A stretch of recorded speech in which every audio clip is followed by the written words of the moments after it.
Hey there, everybody. Welcome to our review of Power Book 3 Raising Kanan, Episode 9, where, this is a recurring theme on the channel that we come on here and we're just sort of like, wow, after every single episode of this show. Yeah, this episode was packed. There was a lot going on in this episode. There's maybe some hot takes in this video. I don't know. We're gonna get into it. We don't know how everybody out there in the world feels. I really enjoyed this episode, but I still have some big questions. All right, we're going to get into all of that. But before we do, make sure you hit that subscribe button. The finale coming up next Saturday. We're going to be here for that. So you don't want to miss that. Plus, also, Power Book 2 got a premiere date. So we're going to be here for that. We covered last season. We're going to cover this season. So stick around.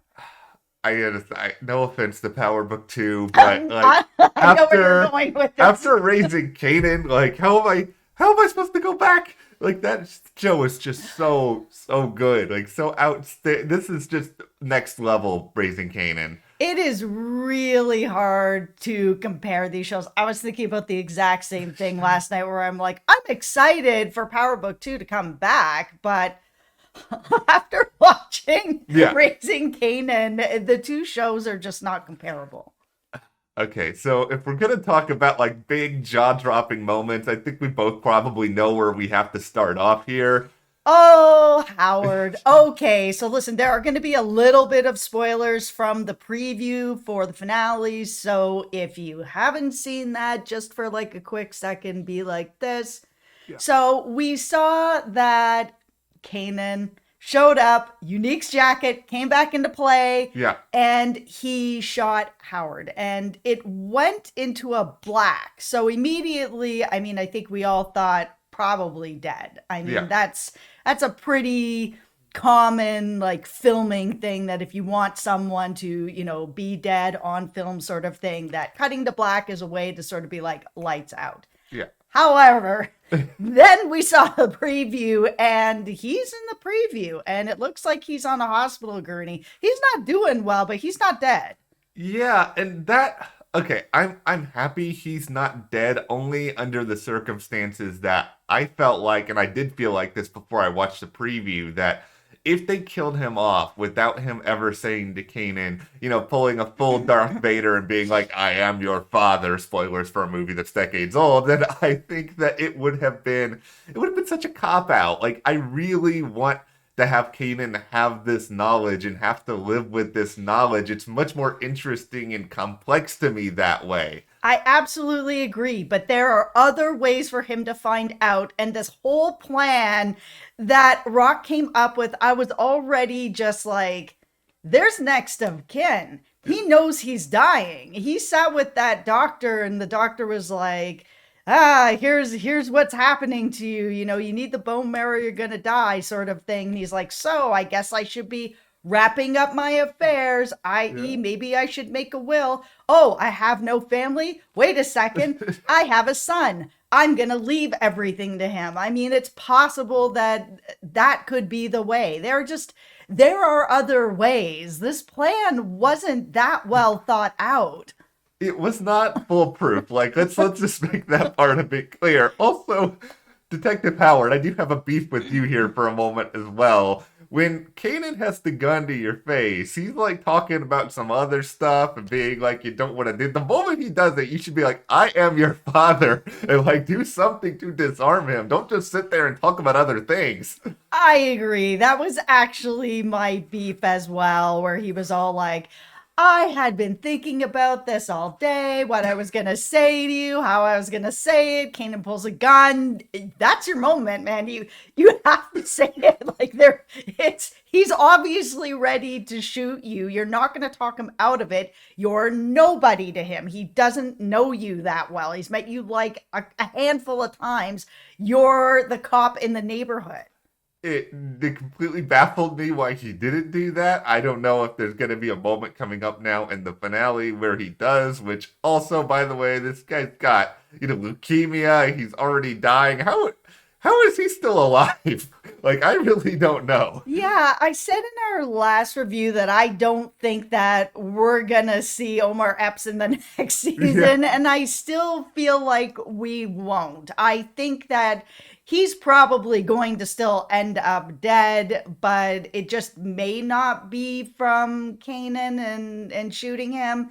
Maybe Rock is gonna have to go and deal with it. Maybe she's gonna send somebody else. I don't know, but I don't think he's getting out of the season alive. Okay, so how this happened, how we even got to this situation with Detective Howard not being fully dead. We had that scene earlier in the episode, and it was a really good scene where Rock sort of taught him the way to make sure someone is gone. Did he not go through with this all the way? Did he just like shoot him once or twice, be like, that's enough, and walked off? Yeah, it's possible that he just didn't hit the right spots. Yeah. Like maybe he thought he hit in the head, but it's like the ear or the side. I mean, he's new at this, so we should expect mistakes. And this is one of the things that makes this show as good as it is, that makes it stand out further from book two, which I know we're comparing these two shows, and in some ways they're not comparable, but they are in the same universe. Where I think I was really hoping that Tariq was going to have these exact growing pains. He's a young guy. He didn't grow up sort of knowing a lot about this stuff. I expected him to have a lot more stumbles and growing pains like we are seeing here with Kanan, which I think is also part of why the show is so satisfying, because you get to actually see what it's like from the beginning and all the missteps, and you're going along with this.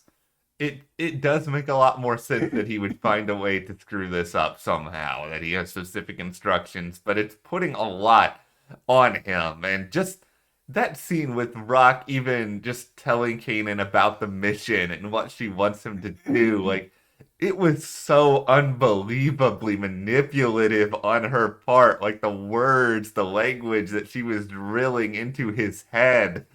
Tonight is the Emmys, for those of you who don't know. And I know that this show is not eligible for this year, but they really need to just drive a truck of Emmys up to this show and like everyone who is on it, because Bettina Miller, every single episode, it's just, she's so good.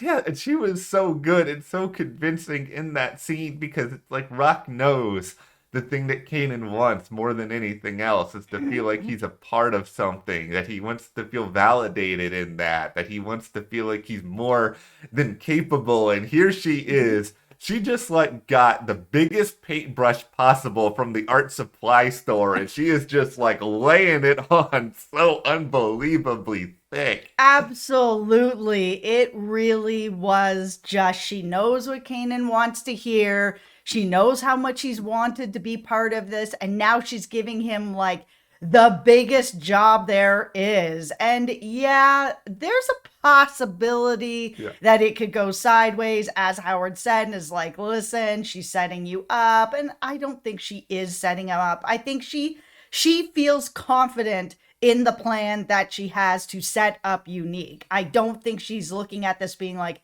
well, if he gets caught, meh, oh well, like that's not her attitude in this. I think she's just really thought out as much as she can. The thing that I think she really didn't think out is that Kanan is just so new to this, and shooting a couple bottles is different than shooting at specific parts of people's bodies to make sure they're dead. I think she just needed to have a backup plan just in case he missed the spots. Mentioned a jacket a minute ago, and I just gotta say, I'm really happy with how this came back and how this paid off, because this was better than any of the theories that I had about the jacket. Yeah, you guys in the comments, you guys had a lot of cool theories that there was going to be some sort of setup coming up, and you were all right. You all deserve a pat on the back. Yeah, no pat on the back for me. I did not see this coming with it, but it was very, very effective. Yeah, it was. And I mean, it's sort of giving me a little bit of hope that we're going to see Unique in season 2. I was getting kind of worried that maybe we wouldn't. And I know that he's like gearing up to go and just take out everybody on Rock's crew after everything that Marvin just did by trying to drive up on him and his car and everybody that was there. And Unique is over it now. It is just straight up over for him.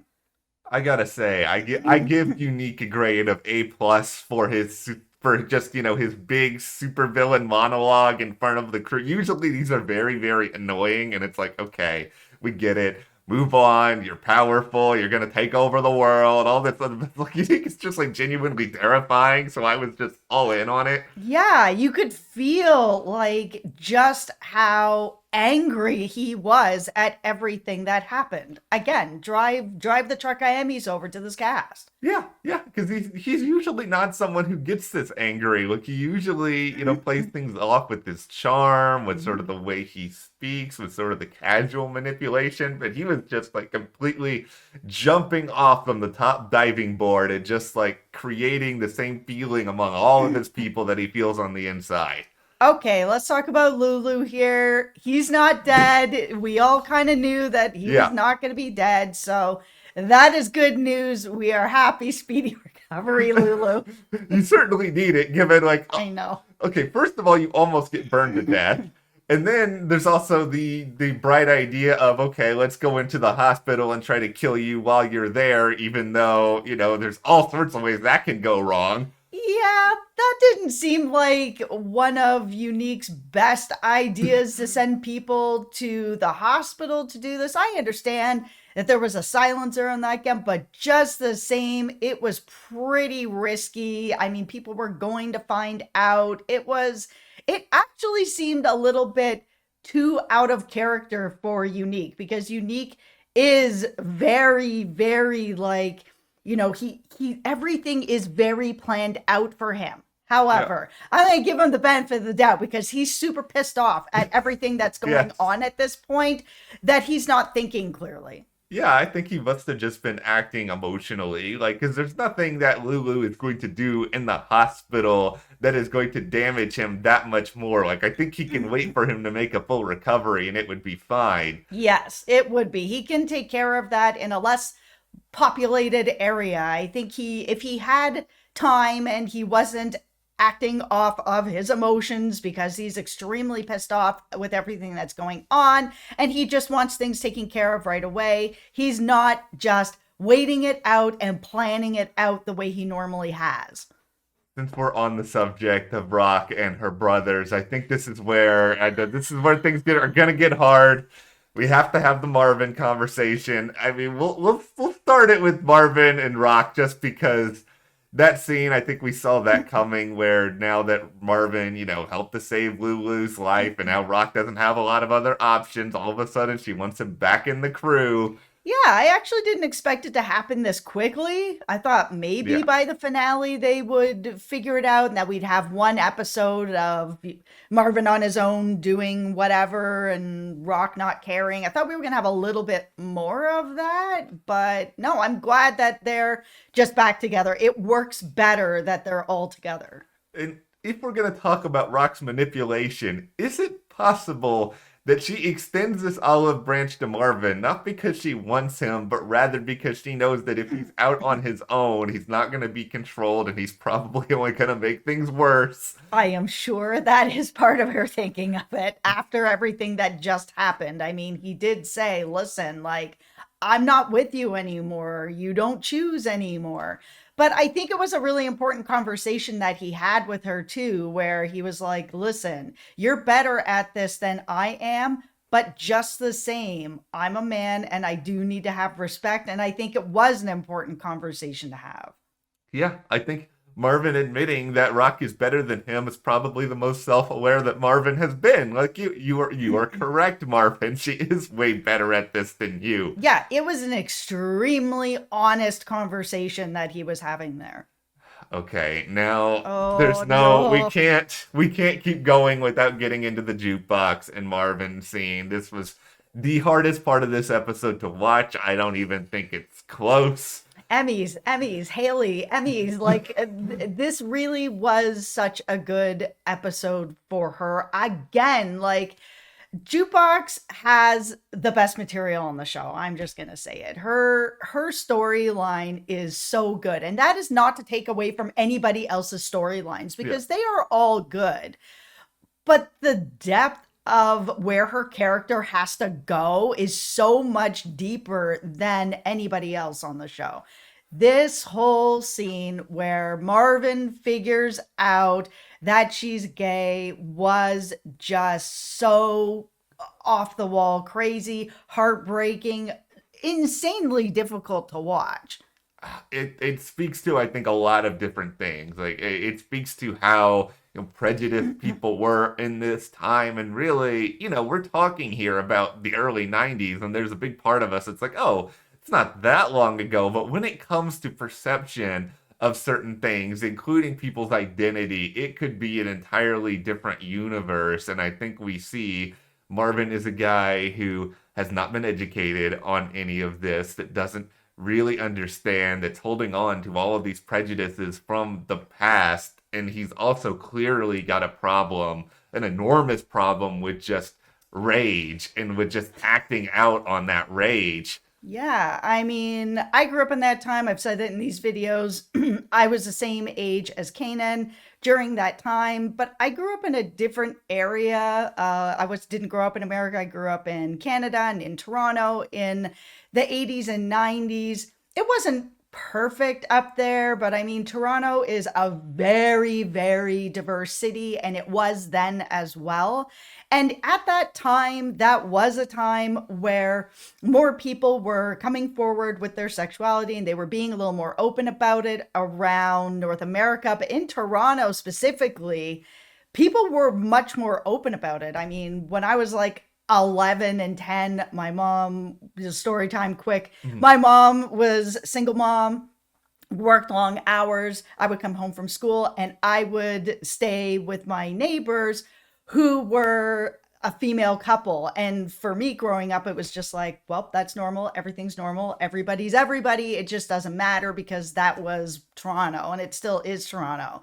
But I know that that wasn't sort of the norm everywhere. So seeing this scene, I was just like, this is what it was really like for everybody else. Yeah, and I mean, I grew up in Texas, and I think unfortunately there are parts of Texas that are probably still like this in a lot of ways, where everyone sort of wants to shove you into a box when it comes to your identity and who you're supposed to be. And this scene where Marvin's just like acting out on this rage, this prejudice. And choking her against Yeah. the wall, I couldn't. There were moments that I actually had to look away. Yeah, this was really, really rough. It was really, it was choreographed really well, and I mean that in the sense of like you really kind of get drawn into just the horror of this moment and watching what's happening. I mean, we knew Jukebox was going to survive because she makes it to power, but that didn't make this scene any more easy to watch it, even at all. Marvin stomping on that tape was stomping on my heart too. Yeah. That was the absolute worst. That was sort of the last connection that she was going to really have of watching her. Yeah.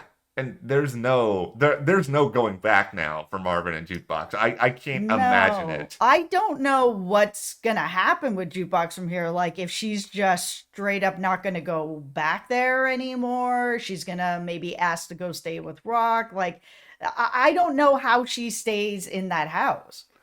And I would think maybe she does go and stay with Rock, or maybe she forms another connection with Lulu. They do have the music thing in common. I'll tell you who she's not going to stay with. It's not going to be Burke. Yeah, yeah. You know, that whole thing that was going on where it's like, hey, I understand. Let's go get an icy. I'm like, don't go, Jukebox. Just don't go. You know what's going on. I know she's really working you and trying really hard, but just, you don't need an icy that bad. No, I mean, yeah, they may have looked tasty and they seemed refreshing, but at the same time, yeah, don't go and do this, because at a certain point, Bert did do her whole Columbo. Oh, just one more thing here for you before you walk away. Yeah, and that's the thing, is it was like, Brooke was really good at the buildup of that trust to get her to the icy, but then she just like really blew it there, where all of a sudden she was just like peppering her and peppering her. I'm like, okay, you can't take all this time to develop this Yeah. and then just blow it on the other side. It has to be a little bit at a time.